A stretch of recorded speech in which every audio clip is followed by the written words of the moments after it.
On today's show, the Ottawa Senators fall 5-2 in Sudbury, but more concerning, still no Josh Norris or Artem.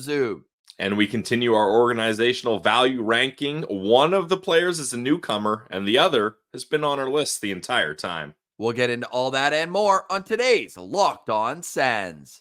I'm Jake Sanderson. I'm Tim Stützle, and you're listening to the Locked On Senators podcast. You're Locked On Senators, your daily podcast on the Ottawa Senators. Part of the Locked On Podcast Network, your team every day. Welcome. You are locked on to the Ottawa Senators, the only daily podcast covering the Sens. On the outskirts of enemy territory, I'm Ross Levitan, alongside Brandon Piller up in the Blue Mountains. Today's episode is brought to you by FanDuel. Place your first $5 bet, and you'll get started with $200 in bonus bets. Guaranteed. Visit FanDuel.com to get started. You can also follow the show on social media. We're at Sens Central on Twitter, LockedOn.Senators on Instagram. You can find us free and available everywhere you get podcasts, including on YouTube. Today is Monday, September 30th, and Pilsy, are you concerned that Josh Norris and Artem Zub have yet to play in the preseason? No, Ross. I've said this all along. I've decided to be positive, optimistic, and really those are spin zone words for me just burying my head in the sand and being like, I'm not looking at Norris and Zub not playing yet. I'm not looking. I don't care. It's not happening. It's not a big deal. So no, I'm not concerned because in my mind, October 10th, they're magically going to be 100% healthy, and we're all going to look back at this concern and panic as a happy, funny memory. I was concerned and panicked when I saw Brady Tkachuk come up grabbing his shoulder last night after taking a little spill on a Chris Letang dust-up. I was concerned, Ross, because he looked hurt, then he goes to the bench, then he comes back out, so you're like, oh, problem avoided. But then that shift, he leaves again and goes to the dressing room, and then you're like, oh my God, we cannot have another key player out long-term with a shoulder injury. But luckily, he comes back in, and it's all good. So we don't need to panic about that. No, but Dad's strength. Dad's strength, and that's kind of what the issue is with these preseason games. We talked about it last week. Claire Hanna did a report on TSN where it's like, where is the fine line between being prepared for opening night but not risking They injury? got to take 2 preseason games out. It's ridiculous. You only need, even 5 maybe is too many. You only need 4. Really, there should be, in my mind, sorry, I just hopped in here. I just feel passionate about this because it drives me nuts. You should have 3 games where guys are fighting for spots, and then 1 or 2 games where when the team is decided, they get a little time to try to get into game form. That's it. We don't need 7 preseason games. And don't look now, but this week's schedule at Montreal tomorrow and then Detroit and Montreal Friday, Saturday. Like those have the opportunity to become like the Leafs-Habs game last weekend where it just deteriorates into a debacle. Nobody needs that. Look, I understand the logistics that you're going to play teams that are close to you geographically, but I almost feel like you should play someone from the other conference in preseason so you don't get these. So there's no bad blood. Yeah, so that there aren't those lists of, I'm going to get that guy if I can. Like, it's just so ridiculous how preseason operates, and we've seen fines. We've seen should have been suspensions for Arbor Jack guy, but that's neither here nor there, especially when you see their next games against Ottawa. It's like, we don't need this. Like, get this goon out of here. We don't need that when you're already dealing with injuries of your own, and you're just trying to get through healthy with Linus Ullmark being a late scratch as well. He didn't even go to Sudbury, but we're not worried. That's the official Locked On Senators. We're not worried about any sort of injuries with 10 days left until the home opener. Not worried, correct. Maybe at 5 days we start to worry if they're not practicing? No. No worries. Josh Norris is practicing. Zub, it's different. Zub hasn't been on the ice. That, I think, is a little bit more legitimate that he could miss opening night. I don't know. The way Travis Green talked about it, he didn't seem that concerned. And it just sounded like he kind of just gave a quote to give us something to feed on for a little bit, just so we could shut this down. I think Zub's going to be fine. I completely agree. One thing that was cool and is cool about preseason is the communities that you can incorporate. Seems like the Senators are always in the mix for these Craft Hockeyville games. Last year they were in Cape Breton and Halifax, and I think it's so cool that these communities are able to show out. And the rink in Elliott Lake wasn't ready, so they go to Sudbury, a little bit of a bigger arena, and I just thought it was a really cool spectacle. And so it should be one of the preseason games in this condensed schedule that we've created. Should be the neutral site game. I think it's a really cool bit that they do. Yeah, agreed. And I was watching that game last night, Ross, and for some reason I was like, this ice seems fast. Like whatever they're doing there in Sudbury, maybe they got the Swiss water ice imported from Switzerland. Swiss ice, shout out Simmer. Ice, but shout out the Sudbury arena Zamboni drivers and ice crew, because that ice looked fast. So the Ottawa Senators lose 5-2 to the Pittsburgh Penguins. Evgeny Malkin, heard of him, got a hat trick, including an empty net goal. Senators score first. Nick Cousins gets the Ottawa Senators on the board. He started the rush. He finished the rush. Drake Batherson with an assist there. And I think Batherson's on record saying he leads the Craft Hockeyville all-time points leaders. And then the Ottawa Senators get a second goal from Tim Stützle. That's the one I want to key on, because that was classic Timmy. Us watching his draft highlights, like he would always just hold the puck far out and wheel around the perimeter, and you never know when he's going to snap it off. And buddy, I didn't see him shoot like that too much last season. Maybe that's why I thought it was fast ice, Ross. I was just watching Tim Stützle skating around out there, and it looks faster. I think there is something to be said, though, about the small community arenas and the players looking faster on the ice. Yeah, maybe that's what it is too. Your camera angle's a little different. Maybe that helps. But yeah, that goal by Timmy was exactly what we need to see, because Ross, last year, he's drop passing that to the defenseman, and I would have lost my goddamn mind. So it's nice to see Timmy's got that confidence and not concerned about the wrist injury for Tim Stützle. No, he looked awesome. So we put out on Twitter at Sens Central 89.5 points. Like he was at 90 2 years ago. So I think that should be the bar that we set. That should be the over-under 90 points this year for Timmy. Which way did you vote? Well, we should check what our friends at FanDuel have for him, but Ross, I smashed that over. You have to. I don't know. Again, classic me. I'm gonna try to slow the hype down a little. I don't know about hitting 100 points, but I think in the 90s can definitely be done again. Yeah, 99's cool. Yeah, like 99 easy. 100. Last night also featured a number of training camp battles. The whole entire fourth line basically on notice for the Ottawa Senators. We'll discuss that next. But before we get to break, Pilsy, did you see the waiver wire 2 days ago? On Friday, right after we recorded, it was literally the Ottawa Senators 2018 to 2021 draft classes were on waivers. Pierre Dorion picks up the phone and calls all these teams and is like, are you I saw this guy's on waivers. Are you sure? Like, you should have signed that guy to a 3-year deal. Well, we're almost surprised that the Pittsburgh Penguins, because we know Trent Mann is now with the Penguins. We know Kyle Dubas loves anything affiliated with the Ottawa Senators. I'm almost surprised that they didn't take a sniff at some of those players. Like the amount of guys on the list here. Listen to this. From Calgary, Jonathan Aspero and Clark Bishop. From Colorado, Kevin Mandolese. From Seattle, Max Lajoie. From Utah, Igor Sokolov. 5 players on waivers in one day. Sucks to see Igor sent down. We obviously hope that he does well in his career, but it was a little eye-opening to see those names all come across the waiver wire at the same time. Yeah. And nobody got claimed. There are some, I mentioned training camp battles. There are some guys who could get claimed, do have waivers. I want to ask you, Pilsy, how much do you think that impacts the final decision that's made at the end of training camp? We'll get to that next. You're listening to Locked On Senators, your team every day. Today's episode is brought to you by our friends over at Game Time. You guys know Game Time is the official ticketing app of the Locked On Podcast Network, and Game Time's got a new feature called Game Time Picks that makes getting tickets for your favorite live events even easier.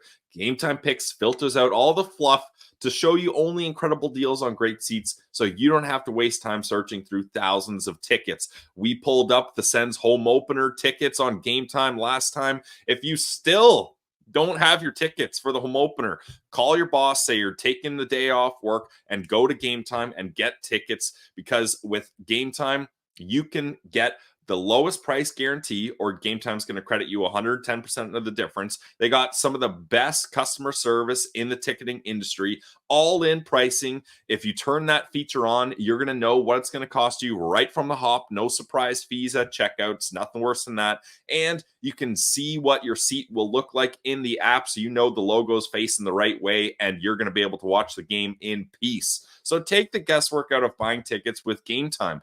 Download the Game Time app, create an account, and use code LOCKEDONNHL for $20 off your first purchase. Terms apply. Again, create an account and redeem code LOCKEDONNHL for $20 off.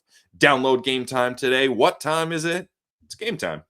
It's also almost time for the GLEBE Central Pub shuttle to the home opener. Oh my goodness. Today's episode is brought to you by the GLEBE Central Pub, 779 Bank Street. The GLEBE Central Pub is your spot to go to watch the game. Let them know that you heard about Locked On Senators, and you'll get 10% off your order. So go, camp out, watch the entire game, have some of the nachos, have some of the great food and drink that they offer at the GLEBE Central Pub, and make sure to let them know that Locked On Senators sent you. You can also get the tickets for the shuttle for the home opener. They got the shuttle going all year long, but the home opener is where we're going to be on October 10th. We're going to come to the pub nice and early. We're going to hang out all afternoon. And at 5:40, the shuttle leaves to the CTC. You can buy your tickets online at GLEBECentralPub.com. Only $17 round trip. Compare that to an Uber. Then you add the vibes, which are free at the GCP, and you know that you're going to have a fantastic time. GLEBE Central Pub is also a great place to go if you're heading to a Red Blacks game. You're heading to Lansdowne. Wherever you go, you can have a great time at the GLEBE Central Pub. You can play darts. You can go there for trivia night. They always have some events going on at the GLEBE Central Pub because it's your neighborhood pub in the heart of the Glebe. Find them at 779 Bank Street and let them know that Locked On Senators sent you.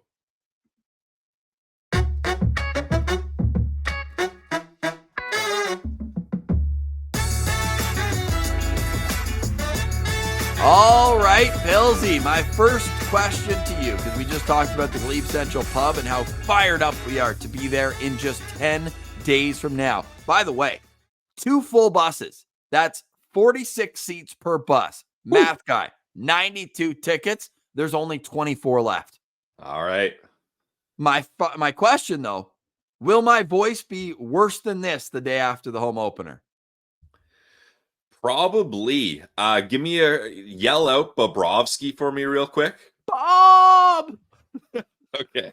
Actually, the Bob might save you because Swayman was Bob. double syllables. So if you Swayman. go with a 1-syllable chant, you may have a chance actually. And you got to save some of those vocal cords for when we head to Montreal. You can't. Oh my goodness. You can't be. Imagine I'm a mime. Imagine I was a mime in Montreal. Miming in be good. Montreal. Can Ross go 10 hours in La Belle Provence without speaking a single word? Shout out to my sister-in-law, Michaela, and her new husband, Adam, was at the wedding late last night, but we woke up, we watched the game, and my first thing was, Jeník fought Boko Imama?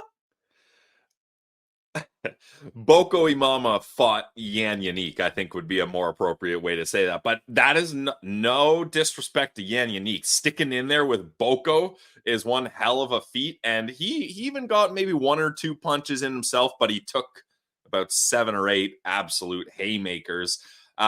Really sad Boko is not with the Belleville Senators anymore. I've gone on about that, so I won't do that anymore. But Jeník got a lot of respect in my books. And I don't know, Rob, like we should put a poll up.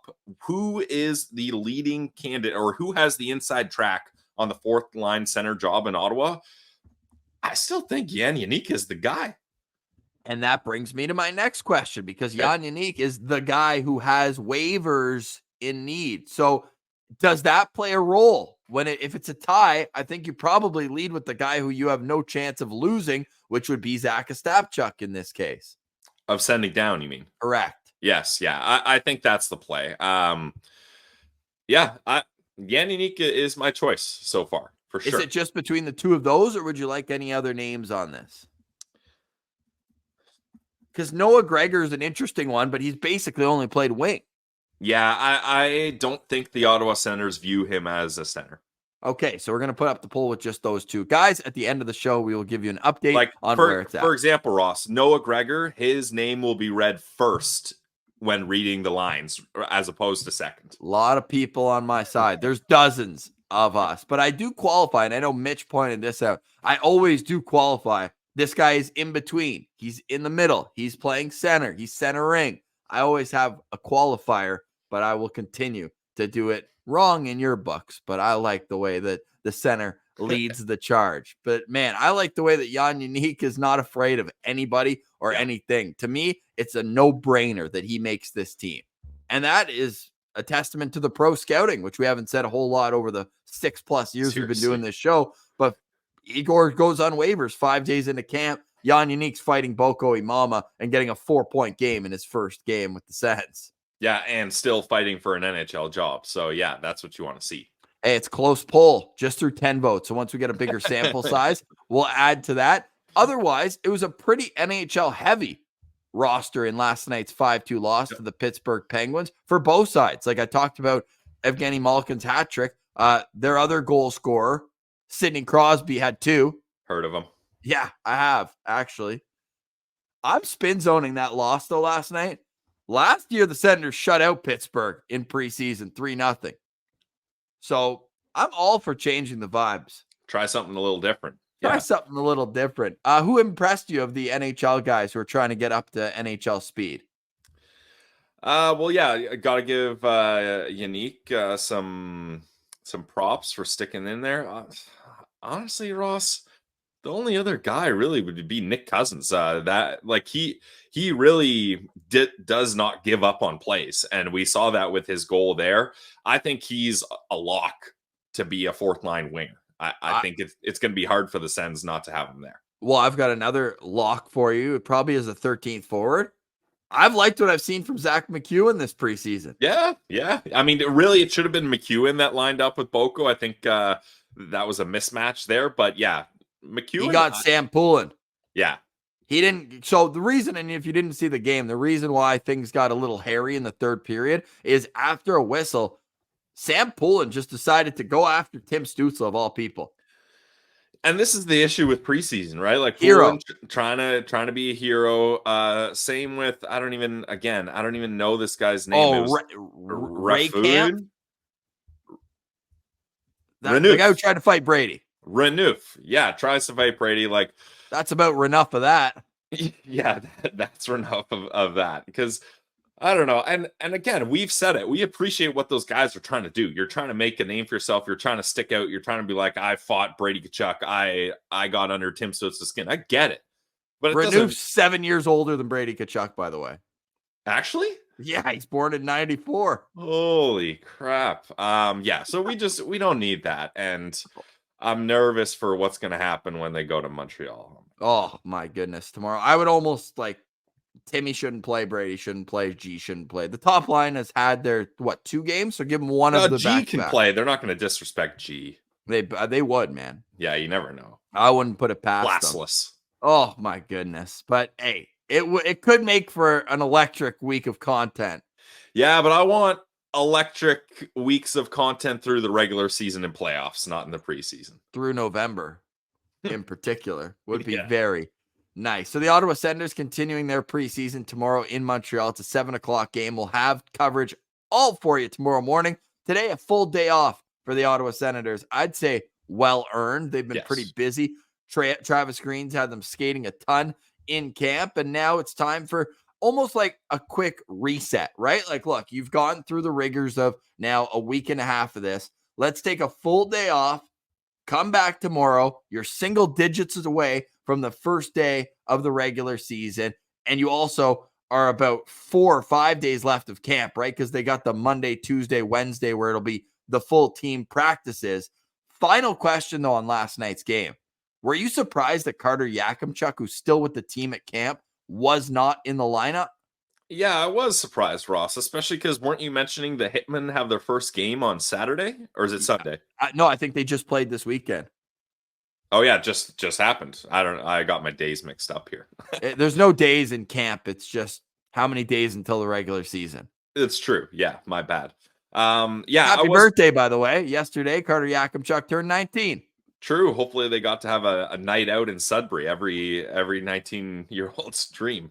But yeah, I was surprised, Ross, because like if you're not going to play him, I think you might as well send him back. Unless, Ross, I'll flip this question on you.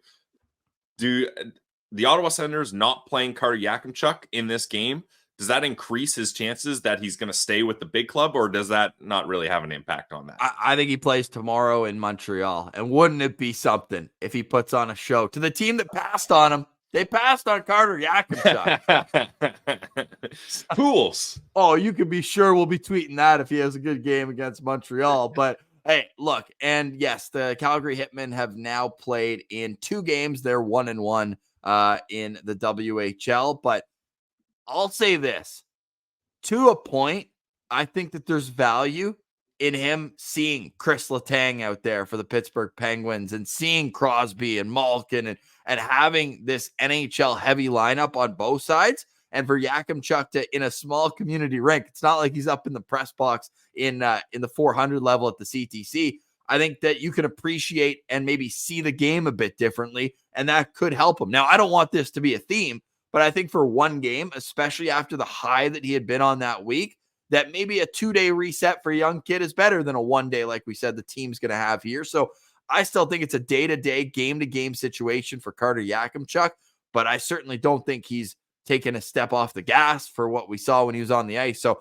I'm excited to see him. He's the number one storyline for me going into this final week of training camp. Number 2 is the health of Josh Norris and Artem Zub. Will they get into games? Linus Ullmark, he's played a period and a half. Sure, he got 29 shots in those 30 Call minutes. it a full game.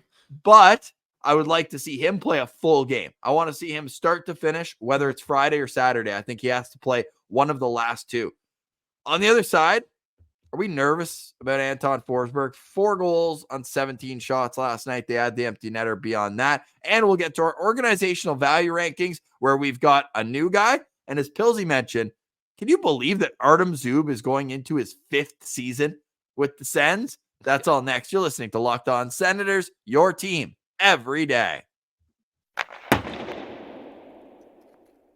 Today's episode is brought to you by our friends over at FanDuel. You guys know FanDuel is the official online sportsbook of the Locked On Podcast Network, and it's also America's #1 sportsbook. So when you're sitting on the couch watching sports or at the bar, at the GLEBE Central Pub, wherever you are, and you get a hunch in the middle of the game, you can check out the latest stats, view live play-by-play, and so much more on the same place where you place your bets. And you can get started with $200 in bonus bets guaranteed when you place your first $5 bet. If you guys are looking at Monday Night Football odds, the Miami Dolphins are favorites up against the Tennessee Titans at -144, -2.5, and the Detroit Lions at -210 and a -4.5 spread. So if you want to get in on the action on Monday Night Football, you got 2 games to do it, but one place to do it. Do it at FanDuel.com.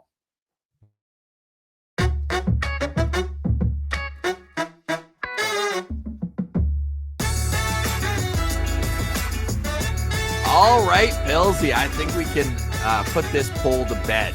Jeník, 71% of the votes say he has the inside track on the 4th line center position. But who has the backup job? Yes, it's Anton Forsberg, contractually 1 year left, $2.75 million. Not to mention, Matt Sogard out with a minor strain. He's probably on the sidelines for a week. Levi Merilainen hasn't played after missing rookie camp with a minor injury. But Anton Forsberg, I'm a little worried, man. Like, I know he had a good first preseason game, but his issue last year was consistency, and we're seeing that again early on. Yeah, he didn't look good. There's certainly no way around that. We can't have a stinker every game. We cannot have a bad goal every single game like they did last season. Yeah, and I mean, you're hoping Linus Ullmark coming in will change that. You're hoping that Anton Forsberg having a lightened workload with a true #1 goalie will help that as well. But It's just tough, Ross, because the Anton Forsberg we know, and the guy that got that 3-year deal, if he could get back to that, that would be so huge for this team. But I don't know. I don't want to blame, or not blame, but I don't want the injuries to be a major factor here. But It was 2 years ago. yeah, but double MCLs. I know. blown. Totally. No, I get So who that knows? for sure. But like when Malkin scored his goal to put Pittsburgh up near the end of the second period, he didn't even expect it to go in. He was shocked that it went in. Yeah, you don't want multiple games in a row where players are shocked that a shot they've put on net goes in. Not a good look. All right, our organizational value rankings. We have the entire video where I've chopped each one. We're already at 2.5 hours, and it's going to air just all day, the Sunday going in to the regular season. Big interviews coming later this week, just Yes. working out a finalized time on that. But You're not going to stay tease the name? tuned. No, I'll just say we're going steady into the season, and we'll have a good time counting down to number one, where it will get contentious. I promise you, it will get contentious in the top 5. And make sure that you come check out the chat on Sunday and have a laugh. I was going to say a couple Sundays. It's next Sunday, Pilsy. Yeah, We got work to do this week. yeah, we do. Remember, Ross, back in the days when we were counting down to the rookie tournament? Oh, those days are far gone. We're talking about real regular season NHL action less than 10 days away. And one of the players that will be helping out the Ottawa Senators comes in at number 13 on our organizational value rankings. It's David Perron, from public enemy number 1 in the nation's capital to now one of the veteran players that has been brought in to help stabilize this group. Yeah, David Perron has been brought in by the Ottawa Senators because they know that they needed some more veterans in the forward lineup, especially Claude Giroux, kind of the only guy. And with Tarasenko leaving, they needed not only a veteran replacement, but someone that can put up some points too. And David Perron's been pretty consistent last year in 76 games, 17 goals, 30 assists, 47 points. Ross, kind of funny he played 76 games. Wonder where those other 6 games went. Funny enough, wait till you see the other guy we're doing today. Yeah, seriously, that's where those games went. But let's get ahead of it. I don't want to cross-check the line on it. That's all water under the fridge now, as David Perron is now in Ottawa. Yeah, water under the fridge. Little Rickyism there. As Perron is now an Ottawa Senator, so Ross loves this guy. No, I've warmed up to him. I just love the way. Well, I'll tell you what I love about him. He protects the puck extremely well in the offensive zone, and I think that he could even work as a mentor for Drake Batherson, who I think has the ability to be this type of puck possession type player and extend offensive zone time. He doesn't give up a lot defensively either. Like I think he's a two-way-ish forward. The -12 does stand out a little bit from Detroit last year, but when you're seeing such consistent production over the course of an entire career, I would give the guy a benefit of the doubt. Over 1,000 games played in the National Hockey League. He's just a guy who brings it. He's a gamer, and these competitive type people, as much as they are players, are going to impact the locker room. So he's 36 years old, signed that 2-year contract for $4 million per season against the cap. So with that comes expectations. You can get a guy for $1.5 million to be a veteran presence, whatever. He's being paid to produce. And I think the expectation should be 50 points for David Perron next year. Well, Ross, that's probably a good spot to set the over-under for points, because in his last 7 seasons, he's had at least 45 or more points. So he's able to be right around that mark consistently. I think he's going to get a big opportunity with this team. We'll see whether he's playing on the second line or third line, but it's pretty clear he's going to be on the second power play unit. As you mentioned, he's a guy that could be a shooter on that unit, so that should help his point production as well. And look, say what you want. Obviously, in hindsight, that whole Zub Larkin debacle is not great, but I said it, even at the time when it happened, Ross, you want a guy on your team that if he sees his captain down on the ice, he's shooting first, asking questions later. So yeah. I'm okay with that.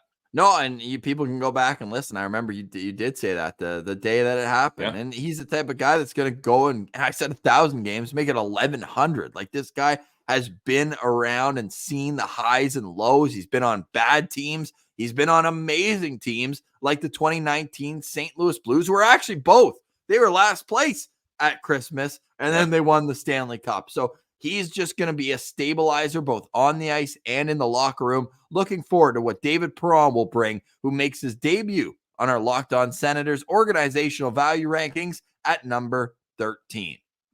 All right, coming in at number 12, it's Artem Zub. 6'2", 203 pound, 29 years old. Feels like just yesterday, this mythical creature from Ska in Russia was signing a 1-year entry-level contract with the Ottawa Senators. He turned that into a 2-year contract, and then he turned that into a 4-year extension worth an annual average of $4.6 million. He played on that deal last year, so there's 3 years left on it. 25 points in 69 games, plus 5 with 32 PIMs. I just think that every team needs an Artem Zub.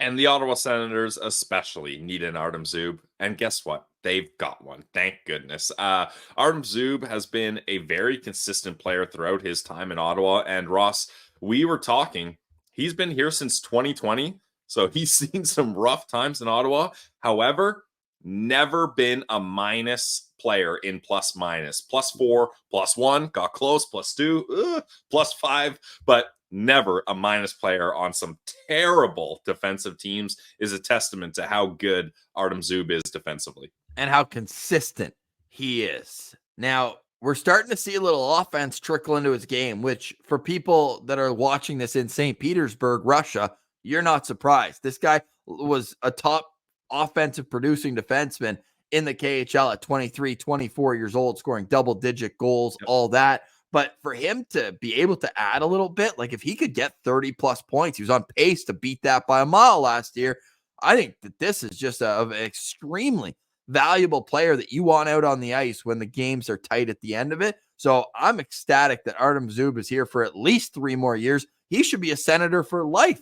I don't even think that's hyperbole. I think that every team needs a guy like this, and for Ottawa to have their own is pretty cool, and how he's been able to get into a consistent rhythm in our organizational value rankings. When he was a mythical creature, we didn't know anything about him. He was 24th back in 2020, and then he was 11th, 12th, 14th, and now 12th on the list. What would you like to see as a successful season upcoming for Zub?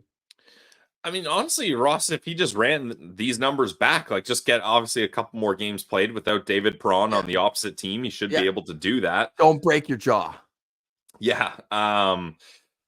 I think, honestly, Ross, the biggest thing for Artem Zub is also how he's been able to create a true number one defense pair with Jake Sanderson. Like, because if Jake Sanderson doesn't find that partner, I'm not saying this is necessarily true. I'm just likening it to a situation. Think about how Thomas Chabot had to deal with his first couple of years in the NHL without a true partner. He had Dylan DeMello for a little bit, but then when DeMello went and gone, it was Zub that was able to bring stability to Chabot as well. So Sanderson being able to have Artem Zub as a partner and giving this team a true number one pairing, and a pairing that can not only shut down opponents' top offensive lines, but also chip in some offense as well between the two of them, is massive for this organization. So we love Artem Zub here on this show. And we can't talk about Artem Zub without giving a shout out to the Ottawa Senators fans. The fact that this Zub tradition has legitimately taken on a life of his own. He's going into his 5th year, and every time he's ever touched the puck at home, people chant his name. Like, how cool is that? Like when we were in Minnesota, Ross, people were pretty confused when we were doing the Zub chant. Like that it's one of the coolest things in the NHL for an unsung type player like Zub to get that much love and appreciation. In Ottawa, we love our stay-at-home defensemen. Chris Phillips, Anton Volchenkov, Mark Method, Mark Borowiecki. The list goes on and on. We love stay-at-home defensemen. And hey, if you can stay at home, but also go get some errands done at the same time offensively, I think that could be great for Zub. Yeah, exactly. So honestly, if he can get in the 70s in games played and just add a couple more points here, that's perfectly good for me. Will this be the year where Artem Zub has his first double-digit plus season? Ooh. I hope so. If he plays with Jake Sanderson all year, yes. Yeah, most likely, yes. All right. Artem Zub comes in at number 12 on our organizational value rankings. Again, in the comments, we will have the entire list for you. The link to go check it out on our Google Doc. I'm fired up to get into the top 10. Yeah, the top 10 is always a lot of fun, and we're getting closer to the regular season, so you want to start getting into the big dogs. So yeah, organizational value rankings, love doing this and love getting all the way to the top of the list and seeing how mad people get with the top players. We were just at the top there of the 4th tier. That is the NHLers tier. Zub is 12, David Perron 13, Nick Jensen 14, and Michael Amadio at number 15. The next tier, it's a 2-person tier we will have tomorrow, and it includes the very exciting young talent tier. So who's in it? Have your guesses in the comments below. Pillsy, any final thoughts on today's show? Yes, final thoughts for me, Ross, is the 4th round of the 2024 NHL draft by the Ottawa Senators is looking better and better and better. Check out our guys, Sens Prospects, at Sens Prospects on Twitter. Luke Ellenis scoring goals. Javon Moore scored his first USHL goal. And Ross, Blake Montgomery, not to be outdone, scores an OT winner and had 2 goals as well. So, like, that 4th round is just, it's incredible what the Sens were able to do with 3 4th-round picks. That's so awesome. If you look, too, in the OHL, where Gabriel Eliasson made his debut with the Barrie Colts. Do you know what his stat line is?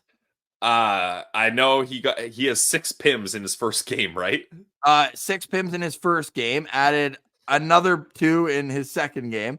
So in 2 games, he has 8 penalty minutes, and I'm trying to pull up his shots on goal in the second game because I actually want to give him a little bit of a stick tap. They had 5 shots on goal in his OHL debut. So at least he's putting the puck on net offensively. Yeah. We know he just turned 18 years old, so we're never going to be too hard on him this year. I think it's a very much a developmental year for Gabriel Eliasson and the Barrie Colts. I guess I can just sort the OHL stat page by PIMs if I want to find him. Yeah, that's an easy way to find Gabriel Eliasson. Although I am getting a little bit of issue. Here we go. 1 shot on goal, and he was +1 in the first game, -1 in the second game. So through 2 games, he's even. The team's 1-1, and we'll be following Eliasson all season long. This guy is a complete character. So looking forward to the Ontario Hockey League, the Western Hockey League. Everything's getting underway, and we're going to be big USHL guys, I guess, because that 4th round is absolutely sick with Blake Montgomery and Javon Moore both doing their thing down in the USHL. Hope you enjoyed today's show. I'm going to work on getting my voice back to 100% tomorrow, but we're your team every day. You think I'm going to take a sick day? Are you nuts? No chance. It's here. We're 10 days away from the home opener. Get your shuttle tickets at the GLEBE Central Pub website. We are so ecstatic to share these experiences with all these Ottawa Senators fans at the beautiful GLEBE Central Pub right in the heart of the Glebe. And they'll pick us up, they'll bring us to the game, and they'll take us either right back after. You don't have to take the bus back after if you want to stay and hang out at the CTC, if you have other plans, if you have a carpool, a safe ride home. But it's there for you to bring you right back to the pub. So that's 10 days from now, and there's only 24 tickets remaining. So get your tickets now. You just reserve them online and check off. Yeah, you heard about us on Locked On Ottawa Senators. For today, we say goodbye. That's Brandon Piller. I'm Ross Levitan. This has been another edition of the Locked On Senators podcast. Your team every day.